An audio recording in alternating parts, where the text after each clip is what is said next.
નમસ્કાર મિત્રો, હું છું વિશાલ પાનસુરિયા. તમે જોઈ રહ્યા છો ગુજરાત હવામાન સમાચાર ચેનલ.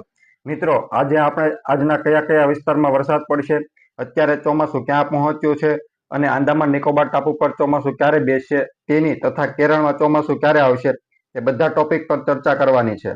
મિત્રો, સૌપ્રથમ આજના એટલે કે 11 મેના વરસાદની વાત કરીએ તો 3 તારીખથી શરૂ થયેલો જોરદાર ચોમાસા જેવો રાઉન્ડ આજે 9મો દિવસ છે અને લગભગ 80% ઉપર વરસાદના વિસ્તારમાં વારો આવી ગયો છે. તો સૌરાષ્ટ્રના ઘણા વિસ્તારમાં સતત 3-4 દિવસ રોજે વરસાદનો વારો આવ્યો છે. મિત્રો, એમ જોવા જઈએ તો આજે આ મુખ્ય રાઉન્ડનો છેલ્લો દિવસ છે, પણ પછી પણ 1-2 દિવસ આફ્ટર શોકની જેમ ખૂબ ઓછા છૂટક વિસ્તારમાં 12-13 તારીખે વરસાદની ગતિવિધિ જોવા મળશે. હવે આજના વરસાદના વિસ્તારની વાત કરી લઈએ તો આજે પણ સૌરાષ્ટ્રમાં સૌથી વધુ જોર રહેશે, જેમાં રાજકોટ, જુનાગઢ, અમરેલી જિલ્લાને સેન્ટરમાં પકડીને રાખો, પછી એ જિલ્લાને અડીને આવેલા બાકીના બધા જિલ્લા એટલે કે દ્વારકા, પોરબંદર, મોરબી, સુરેન્દ્રનગર, બોટાદ, ભાવનગર, ગીર સોમનાથ, આ બધા જિલ્લાના રાજકોટ, જુનાગઢ અને અમરેલી જિલ્લા તરફ આવેલા બધા વિસ્તારો, આ તમામ વિસ્તારમાં આજે વરસાદનું જોર વધુ રહેશે. બીજી તરફ ઉત્તર પૂર્વ ગુજરાતમાં સાબરકાંઠા, અરવલ્લી, બનાસકાંઠા જિલ્લા તથા દક્ષિણ પૂર્વ ગુજરાતમાં તાપી અને ડાંગ જિલ્લામાં આ તમામ વિસ્તારમાં આજે વરસાદનું જોર થોડું વધુ રહેશે. બાકીના વિસ્તારમાં છૂટક ક્યાંક પડી જાય. પછી આવતીકાલથી વિસ્તાર સાવ ઘટે અને મુખ્ય રાઉન્ડ પૂર્ણ થશે. અને હવે ચોમાસાની વાત કરીએ તો ચોમાસું હાલમાં હિન્દ મહાસાગરમાં ભૂમધ્ય રેખા પાર કરી ઉપરની તરફ આવીને સક્રિય બન્યું છે, જે વિસ્તારમાં નૈઋત્યના પવનો પણ વ્યવસ્થિત રીતે સેટ થવા લાગ્યા છે.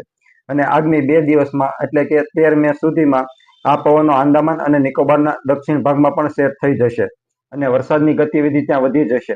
એટલે 13 તારીખે હવામાન વિભાગ ત્યાં ચોમાસાના આગમનની સત્તાવાર જાહેરાત કરી દેશે, જે તેના નિયત સમય કરતા 4 દિવસ જેટલું વહેલું ચોમાસું ગણાશે. પછી ત્યાંથી ચોમાસું આગળ વધવા માટે અનુકૂળ પરિબળો હોવાથી આગળના 4 થી 5 દિવસમાં ક્રમશઃ ચોમાસું આગળ વધી સમગ્ર આંદામાન નિકોબારના ટાપુ કવર કરી બંગાળની ખાડીના મધ્ય ભાગ સુધી આવી જશે તથા આ સાઈડ ચોમાસાનો માલદીવ, કોમોરીન વિસ્તાર તથા દક્ષિણ અરબી સમુદ્રમાં ચોમાસાની સત્તાવાર એન્ટ્રી થઈ જશે.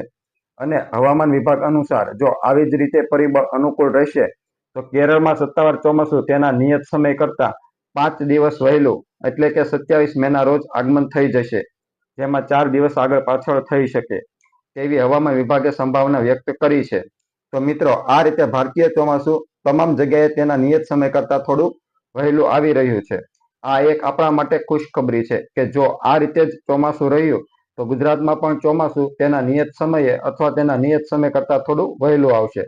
જે મિત્રોએ આપણા જૂનો વિડીયો જોયેલો છે તેને યાદ હોય તો આપણે લગભગ 1 મહિના પહેલા ભૂતકાળની 100% સાબિતી સાથેનો આ બાબતે વિડીયો બનાવ્યો હતો. તેમાં પણ જણાવ્યું હતું કે આ વર્ષે ગુજરાતમાં ચોમાસું તેના નિયત સમયે અથવા તેના નિયત સમય કરતા વહેલું આવે તેવી શક્યતા છે. તો 1 મહિના પહેલા જણાવેલ શક્યતા પ્રમાણે હાલ પરિબળો સેટ થતા જોવા મળી રહ્યા છે, જે આનંદની વાત છે. મિત્રો, હવામાનના આવા જ અગત્યના વિડીયો જોવા માટે વિડીયો લાઇક કરી ચેનલમાં નવા આવેલા મિત્રો નીચે સબસ્ક્રાઇબના બટન પર ક્લિક કરી બેલ આઇકોન દબાવી દેજો. આભાર.